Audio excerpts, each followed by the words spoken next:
Hello, what's up mga boss, no? Good morning. Bali, ngayon ay ika-12 days ng umaga ng ating paghahanda o ng ating pagkondisyon sa ating mga warriors.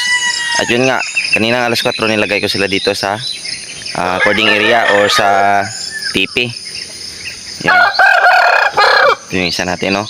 Bali, yung purpose niyan mga boss para na mahamugan sila at para sumingaw yung init ng kanilang katawan at magiging presko na naman ulit yung kanilang pakiramdam, no? So yun lang yung ginawa ko kanina, alas 4 nilabas ko sila tapos nilagay sa cord.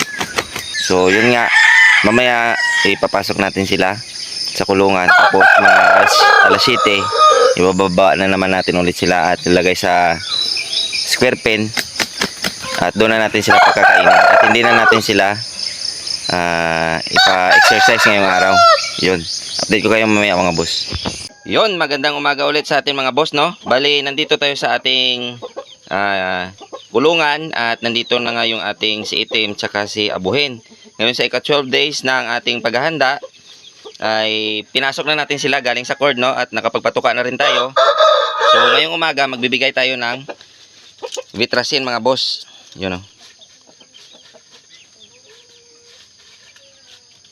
Vitracin. So, yung purpose dito mga boss, para nga kung may mga plema o magkakasipon pa yung ating alaga, bago yon mangyari, at least may prevention na tayo mga boss na hindi magkakasakit yung ating alaga dahil nga ilalaban natin sila. So, naniniguro lang tayo na hindi magkasakit sila kaya bigyan na natin ng Vitracin. So, yun lang yung update dito mga boss, no? At dahil tapos na tayong magpatuka, yun, pinasok muna natin sila dito. Tapos magbibigay tayo ng vitamins. Ngayong umaga, ito lang muna yung bibigay natin, Vitracin na capsule. At ipapainom ko muna to sa kanila. Tapos ilalagay ko na sila ngayong umaga dito sa kulungan mga boss.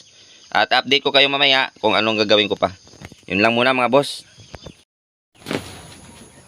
So good morning ulit mga boss, no? Ngayon ay alas 10 na umaga. At galing nga sa kulungan yung ating warriors. Ngayon yung gagawin natin para na makagalaw at makapag-ipot, babasahin muna natin tsaka ilagay dito sa square pen mga boss. Yung tamang basa mga boss. Kasi lang yung mukha. Nalin ng pakpak.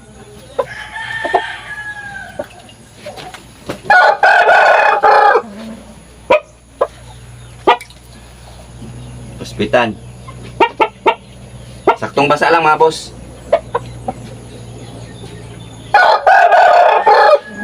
Tapos ilagay muna natin siya dito sa loob ng square pen ng mga 5 minutes. Then pagkatapos ilagay na naman natin ulit sa loob ng kulungan. Ganon din doon sa isa pa nating warrior para lang maka-ipot at makagalaw-galaw para na maka-stretching siya mga boss. Yun. Ganon lang yung ginagawa ko dito mga boss. Update ko kayo naman mamayang hapon mga boss. So yun, what's up mga boss? Magandang hapon ulit para sa ating lahat, no? Bali ngayon ay ika-12 days na ng hapon at alas 2 na ng hapon, no? Bali binaba natin yung ating warriors. Yun si Abuhin, tsaka nandito naman si Itim. Para na makagalaw-galaw, maka-stretching at makapag-ipot, no?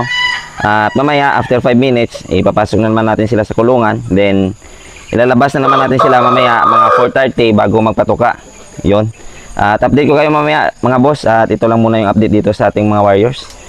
So yun nga, ginawa natin dyan, binasaan natin yung mukha at binasa rin natin yung ilalim ng pakpak tapos pitan para na sumingaw yung init sa kanilang katawan at maging presko yung kanilang pakiramdam. So yun lang, at update ko kayo mamaya mga boss. Hello, magandang hapon mga boss, no? Bali ngayon ay 12 days na ng ating paghahanda ng ating mga warriors. So yan, at kanina ngang umaga, no, nagbigay tayo ng Vitracin prevention para na maiwasan yung pagkakasakit ng ating mga alaga.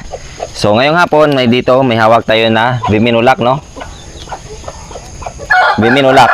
Yung Viminulac naman ibibigay natin ngayong gabi o ngayong hapon sa kanila dahil tapos silang kumain. So after nito mga boss, pag makabigay na ako nito, ilalagay ko sila dun sa cord para mahamugan at mamayang mga lasotso.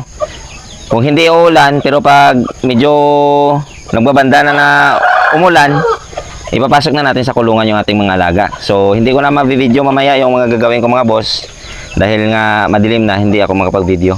So yun lang yung gagawin ko. Magpapainom na ako ngayon, kaninang umaga Vitracin sa ika-12 days. At ngayong hapon ay Biminulak. So, yun lang mga boss, no? At kung bago ka pa lang dito sa aking YouTube channel, pa-subscribe naman, pahit na rin yung notification bell para lagi kayong updated sa mga susunod pa na videos. At lagi natin tatandaan mga boss na ang Nicky Del ay sports lamang, huwag tayong mapakalulong sa sugal at lagi nating unahin ang ating pamilya. Maraming salamat and God bless sa ating lahat.